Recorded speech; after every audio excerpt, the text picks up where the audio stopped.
আসসালামু আলাইকুম। সবাই কেমন আছেন? আশা করি ভালোই আছেন। আমিও ভালো আছি। তো আজকে আমার বোনের বাড়িতে পিঠে বানানো হচ্ছে। এখানে সকল আত্মীয়স্বজনদের দাওয়াত করা হয়েছে।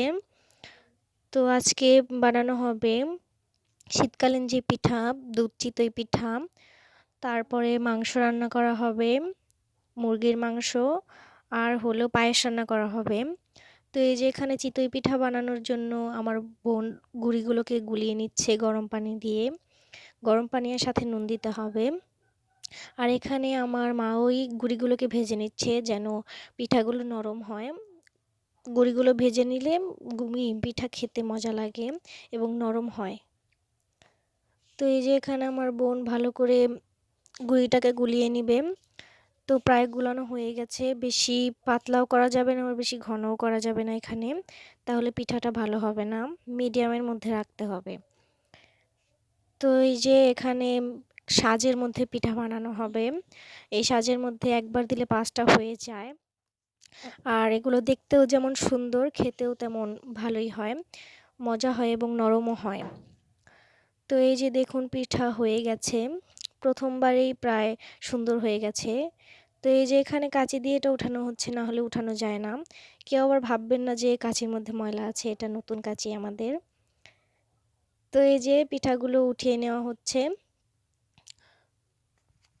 আমি তো গরম, গরম পিঠা খাওয়া শুরু করে দিয়েছিলাম। তবে আপনাদের দেখাতে পারিনি। তো এই যে দেখুন ১ম বারই পিঠা অনেক সুন্দর হয়েছে। এখানে মাংসর জন্য পেঁয়াজ ভেজে নেওয়া হচ্ছে। আর ওই সাইডে দুধ গরম করা হচ্ছে পিঠাগুলো ভিজানোর জন্য। তো এখানে ভিডিও করার মাঝখানে আমার বেয়াই চলে এসেছিল। সে খুব লজ্জাবতী, তাই হাত দিয়ে মুখ আটকে দিয়েছিল। তো এই যে এখানে দুধটা ভালো করে জাল করে নেওয়া হচ্ছে। এটাকে অনেকক্ষণ ভরে জাল করতে হবে। অনেকক্ষণ ভরে জাল করলে আসলে স্মেলটা ভালো আসে। তো এই যে এখানে পেঁয়াজটা প্রায় ভাজা হয়ে গেছে। তো এবার এখানে আদা রসুন বাটা দিয়ে দিতে হবে। তো রসুনটা ইন্ডিয়ান ছিল, এর জন্য আদা বাটাটা সবুজ কালার হয়েছে। তো এবার এটাকে ভালোভাবে নেড়েচেড়ে নিতে হবে। এরপর এখানে হলুদের গুঁড়া দিতে হবে। তো এরপর ভালো করে নাড়তে হবে। আপনারা আবার কেউ ভাববেন না যে আমরা আপনাদের রান্না শিখাচ্ছি। আসলে আমরা যখন যা রান্না করি, যেভাবে রান্না করি সেগুলি আপনাদের মাঝে তুলে ধরি। তাছাড়া আর কিছুই না। আসলে এত পরিমাণ রান্নার ভিডিও আমাদের পেজে ছাড়া হয়ে গেছে। মনে হয় যেন আমরা একটা রান্নার পেজই খুলেছি। তবে মাঝে মধ্যে তো আলাদা, আলাদা অন্য কিছু দিই, তাই আপনারা এরকম কিছু ভাববেন না। তো এই যে এখানে পেঁয়াজটা কষিয়ে নেওয়া হয়েছে। এবার এখানে লাল মরিচের গুঁড়ো দিয়ে দেওয়া হবে। ভালো করে নেড়ে নিতে হবে এবং পেঁয়াজটাকে অনেক ভালো করে কষিয়ে নিতে হবে। তাহলে মাংস রান্নাটা মজা হবে। আসলে পেঁয়াজটা যত বেশি কষানো হবে ততই তরকারির স্বাদটা ভালো হবে। সেটা যে তরকারিই হোক না কেন। আপনি যত বেশি কষাবেন ততই মজা হবে। তো এই যে এখানে জিরা বাটা দিয়ে দেওয়া হলো। স্মেলটা ভালো আসে। এরপর এখানে পরিমাণ মতো নুন দিয়ে দেওয়া হলো। তো নুন দেওয়ার পর একটু নাড়াচাড়া দিয়ে তারপর মাংসগুলো দিয়ে দেওয়া হবে। এখানে প্রায় ৭-৮ কেজির মতো মাংস ছিল। দেখে অবশ্য বোঝা যায় না, তবে ছিল। তো এই যে এখানে দুধটা প্রায় হয়ে এসেছে। আরও একটু জাল করা লাগবে। দুধে বলক উঠে এসেছে। আরেকটু জাল করলেই হয়ে যাবে। তো এই যে এখানে মাছ ভাজা হবে। এটা ছিল নওলা মাছ। তো এই যে এখানে ১ম এ মাছগুলো দেখালাম, এরপরে আমি আবার মাংসগুলো দেখিয়ে তারপর মাছ ভাজায় চলে যাব। তো এই যে মাংসগুলো এখানে কষিয়ে নেওয়া হবে ভালোভাবে। যেহেতু অনেক মাংস ছিল, নাড়তে অনেক কষ্ট হচ্ছিল। একটু, একটু করে দিয়ে মাংস তারপর নাড়া হচ্ছিল। তো এই যে এখানে মাছগুলো হলুদ, মরিচ গুঁড়ো আর হলো লবণ দিয়ে মিক্সড করে নেওয়া হয়েছে। এরপর আমরা তেল দিয়ে দেব। আসলে কোনো চুলাই খালি ছিল না, ওগুলো সবগুলোতেই জিনিস ছিল। এর জন্য আমরা গ্যাসের মধ্যে চলে আসছি।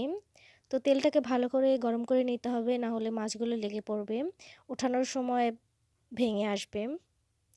তো এই যে একের পর এক মাছগুলো দিয়ে দেওয়া হচ্ছে। তো এরপর আমি আবার চলে আসলাম মাংসের এই জায়গায়। মাংসের মধ্যে আলু দিলে তো মনেই হয় না যে মাংস। তো এর জন্য হালকা কিছু আলু দিয়ে দেওয়া হয়েছে এখানে। তো আলু দেওয়ার পর এগুলোকে নেড়েচেড়ে নিতে হবে, একটু মিশিয়ে নিতে হবে আলুর সঙ্গে। তো এরপর আমি আবার চলে আসলাম মাছের জায়গায়, মাছ প্রায় ভাজা শেষ। তো এই যে দেখুন মাছ শেষ। তো এরপর দেখুন যে এখানে মাংসতে পানি উঠে এসেছে।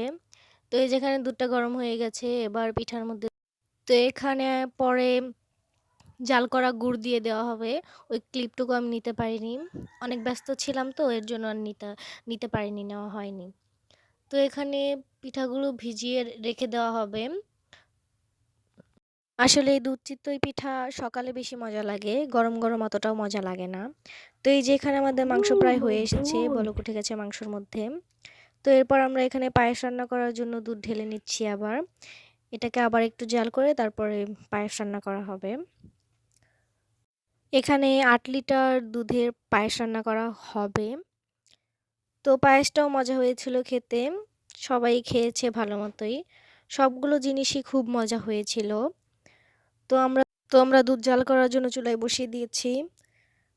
তো এই যে আমাদের পায়েস রান্না শেষ। তো ভিডিওটি দেখার জন্য সবাইকে ধন্যবাদ। সবাই ভালো থাকবেন, সুস্থ থাকবেন। আল্লাহ হাফেজ।